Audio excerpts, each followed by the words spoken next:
booqashadan oo ay agaasimaha guud ee wasaaradda ganacsiga warshadaha iyo dalxiiska ku wehelinayeen ururka Horn Heritage ayaa ujeedadiisu ahayd sidii loo casriyeyn lahaa qaabka loo kaydiyo taariikhda ku duugan goobta La Scale oo ah mid kamid ah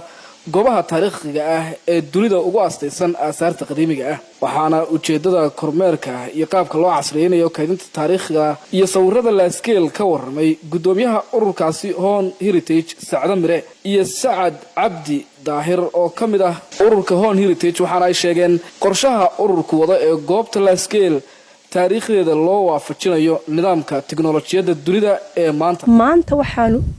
u nimid in aanu ka dhigno digital 2013 kii baan mar ka dhignay imikana waanu ka dhigaynaa waayo adigu 10 sano ka soo wareegtay qiyaastii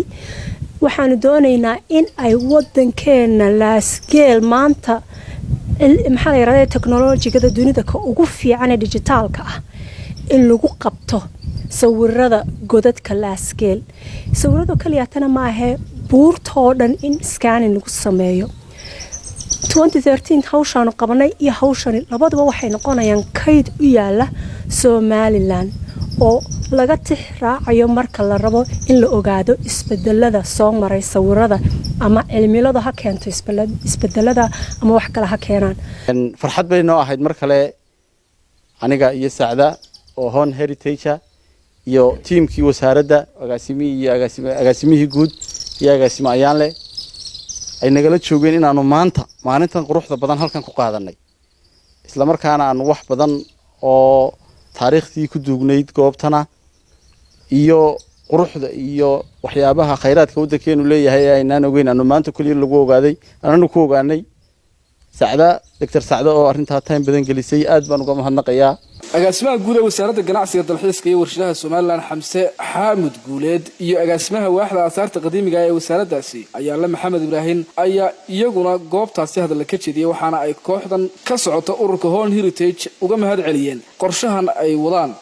aniga agaasimaha guud maadaama shaqo badan laga qabtay goobtan ma aha La Scale doctore waxa goobo badan laga qabtay dhagax koore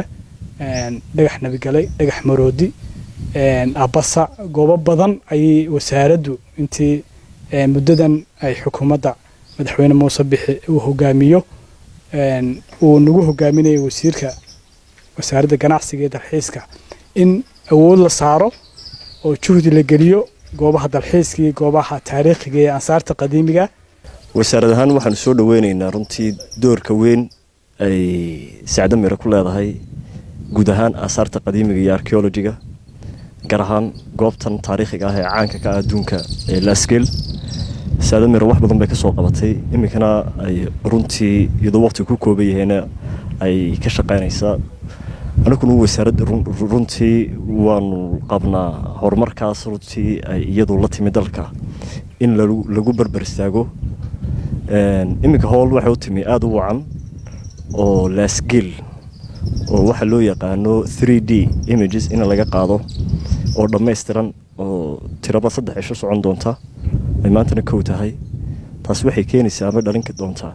in muddo kadib wali kaadkan ugu jirto muuqaalkii La Scale ee maanta la qaaday